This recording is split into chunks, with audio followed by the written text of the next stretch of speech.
Assalamualaikum warahmatullahi wabarakatuh. Kami dari kelompok 4 mata kuliah PLB yang beranggotakan Sabrina Nur Pratiwi, Nevi Cahya Ramawati, dan Fatur Rahman akan memaparkan materi tentang perawatan, penyimpanan, dan pengelolaan limbah kimia. Terdapat 3 bahasan utama yang akan kami bahas. Yang pertama ada penyebab kerusakan dan penyimpanan bahan kimia. Yang kedua ada penyimpanan dan perawatan bahan kimia. Dan yang ketiga ada pengelolaan limbah kimia. Bahasan pertama, penyebab kerusakan dan penyimpanan bahan kimia. Rusaknya bahan kimia di dalam laboratorium disebabkan oleh 6 faktor. Di antaranya ada udara yang berupa oksigen dan kelembapan, cairan yang dapat bersifat asam, basa, atau yang lainnya, suhu yang terlalu tinggi atau suhu yang terlalu rendah, sinar yang berupa cahaya matahari atau sinar UV, api, dan yang terakhir sifat dari bahan kimia itu sendiri. Karena sudah mengetahui faktor yang dapat merusak bahan kimia tersebut, selanjutnya kita harus mengetahui bagaimana cara menyimpan bahan kimia supaya tidak mudah rusak karena faktor-faktor di atas. Dimulai dari faktor pertama, yaitu udara yang berupa oksigen dan kelembapan. Karena ada beberapa bahan atau zat kimia yang mudah bereaksi dengan udara, maka bahan atau zat kimia yang sifatnya higrokopis dan mudah dioksidasi harus disimpan dalam botol yang ditutup rapat. Faktor kedua yaitu cairan yang dapat bersifat asam, basa, atau yang lainnya. Tempatkan cairan asam secara tertutup rapat dan letakkan di dalam lemari asam, serta hindarkan cairan basa dari bahan-bahan kimia lainnya.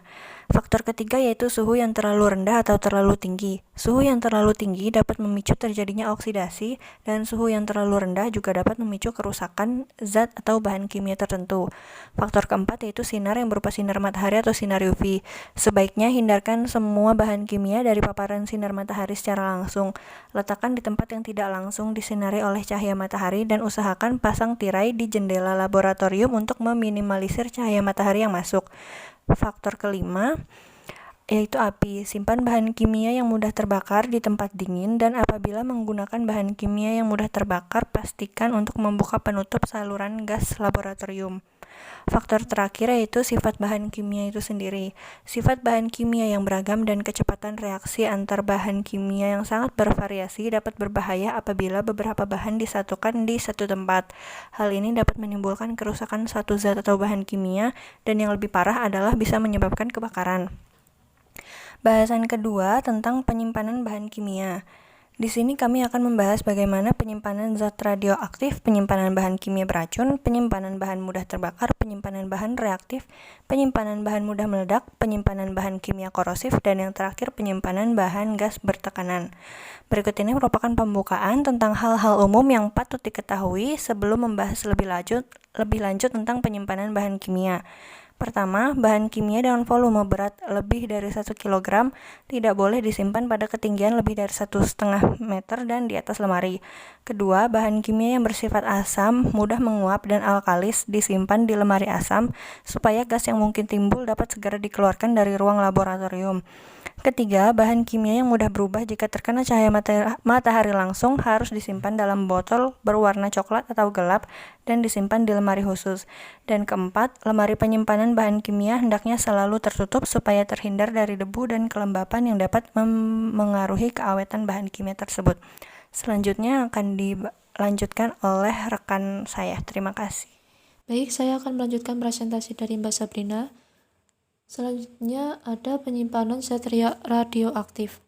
Bahan radioaktif disimpan dalam kotak yang terbuat dari bahan timbal agar radiasi tidak keluar dari kotak tersebut.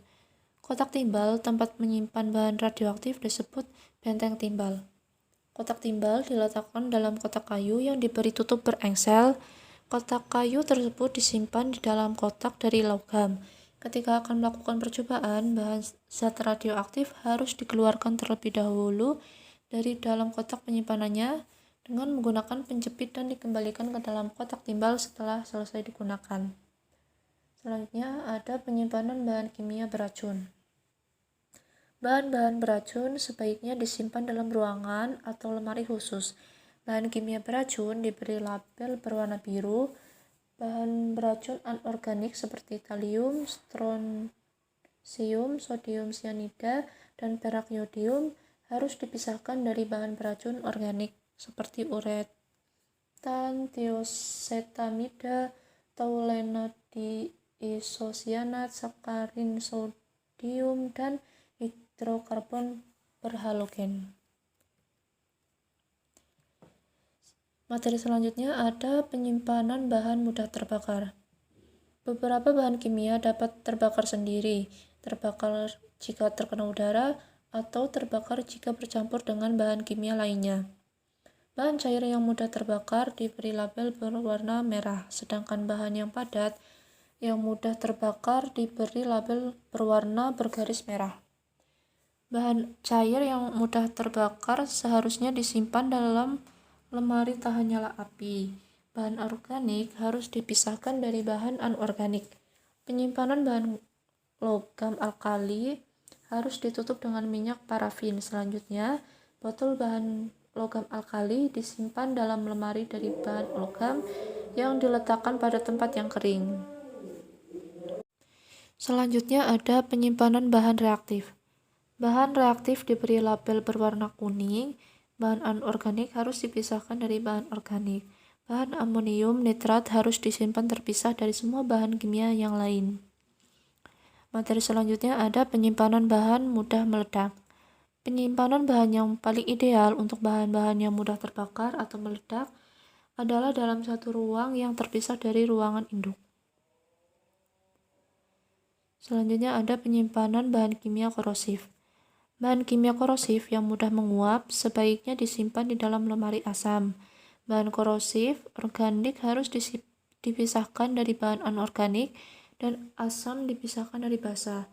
Hal ini dikarenakan bahan kimia korosif dapat menyebabkan luka serius jika mengenai kulit. Selanjutnya ada penyimpanan bahan gas bertekanan. Simpan tabung gas dalam keadaan berdiri tegak dan di dalam ruangan yang tidak terpapar sinar matahari langsung, serta memiliki ventilasi udara yang baik. Jauhkan gas bertekanan dari lembab dan hal yang bersifat korosif, sumber api, listrik, dan bara rokok, serta jauhkan dari bahan yang mudah bereaksi. Jarak antara tabung gas satu dengan yang lainnya minimum 6 meter untuk menghindari apabila ada tabung gas yang mudah terbakar dalam satu ruangan. Materi selanjutnya ada pengelolaan limbah. Pengelolaan limbah ini dibagi menjadi 4. Yang pertama, pengertian limbah. Yang kedua, jenis limbah berdasarkan wujudnya. Yang ketiga, cara mengurangi limbah. Dan yang keempat, sistem pengelolaan limbah berdasarkan jenisnya. Untuk pengertian limbah, limbah merupakan bahan yang tidak digunakan kembali di dalam laboratorium. Bila ditinjau secara kimiawi, limbah terdiri dari senyawa organik dan senyawa anorganik. Kehadiran limbah dapat berdampak negatif terhadap lingkungan, terutama bagi kesehatan manusia. Tingkat bahaya keracunan yang ditimbulkan oleh limbah tergantung pada jenis dan karakteristik limbah. Limbah laboratorium dapat dikategorikan sebagai limbah B3. Selanjutnya ada jenis limbah berdasarkan wujudnya. Untuk limbah cair, yaitu limbah cair dapat berupa air beserta bahan-bahan buangan lain yang tercampur maupun terlarut dalam air. Limbah cair dapat diklasifikasikan dalam 4 kelompok, yaitu limbah cair domestik, limbah cair industri, rembesan, dan luapan serta air hujan. Limbah berdasarkan wujudnya yang kedua itu ada limbah padat. Limbah padat adalah sisa hasil kegiatan industri atau aktivitas domestik yang berbentuk padat. Limbah padat diklasifikasikan menjadi 6 kelompok, yaitu sampah organik mudah busuk, sampah anorganik dan organik tak membusuk, sampah abu, sampah bangkai binatang, sampah sapuan, dan sampah industri. Yang ketiga, limbah gas.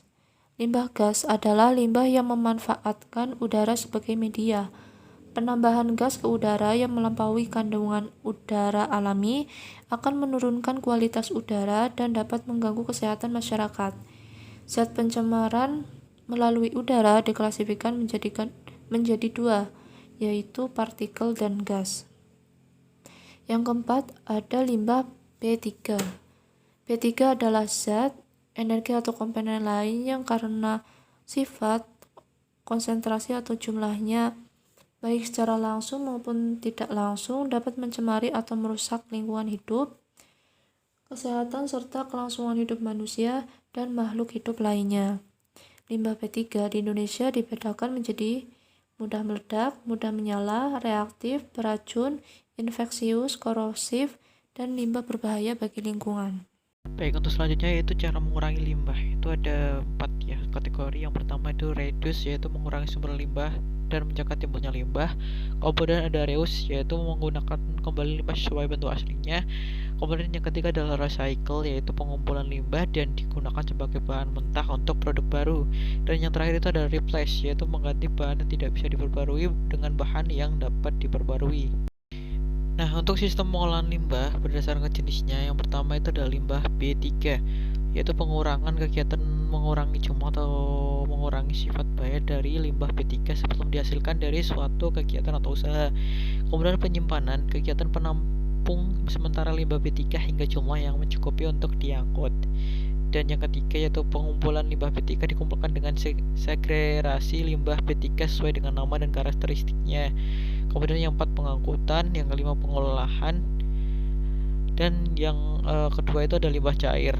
Yang pertama, perlakuan fisik merupakan screening atas dasar ukuran partikel untuk pemisahan bahan atau artikel yang besar dengan alat penyaring. Dua, pelakuan kimiawi merupakan kegiatan memisahkan partikel tersubstansi dan juga pengurangan fosfor dan fusi dengan penambahan unsur kimia.